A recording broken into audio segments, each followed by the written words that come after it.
মায়ার নজর করে তাকিয়ে দেখেন আপনার বান্দা জনাব মোহাম্মদ আব্দুর রব সাহেবের বাসভবনের মধ্যে বসে ওনার কলিজার টুকরা সন্তানদের জন্য দোয়া কামনায়, বংশের মানুষ যারা কবরে তাদের জন্য দোয়া কামনায়, আল্লাহ সুখ শান্তি বরকতের জন্য দোয়া কামনায়, রোগ বালা মুসিবত থেকে হেফাজতের দোয়া কামনায় হাত বাড়াইছি।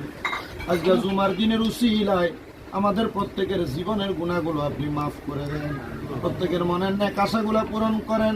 আল্লাহ তাদের ব্যবসা বাণিজ্যের মধ্যে বরকত দান করেন, ওনার সন্তান সন্ততিগুলোকে মিলেমিশে কাজ করার মতো তৌফিক দান করেন। বিশেষ করে আমার আব্বাজান সহ যারা যারা আছেন তাদের প্রত্যেকের মনের নেক মাকসুদগুলো পূরণ করেন। তারা আলেম ওলামাকে মোহাব্বত করে, আল্লাহ বিশেষ করে শাহবুদ দরবারের মুরিদান মানুষ, গৌসে পাকের আশেক মানুষ, তাদের সবাইকে কবুল করে নেন। আব্দুর রব সাহেবের হায়াতে বরকত দান করেন, অসুস্থ থাকেন শেফা দেলা কামেলা নসিব করেন। ফরিয়াদ তোমার দরবারে মরণের আগে বারবার মক্কা মদিনা তাওয়াফ জিয়ারত নসিব করায়া আখিরি জবানে মধুর কালেমা পড়েন লা ইলাহা ইল্লাল্লাহু মুহাম্মাদুর রাসূলুল্লাহ।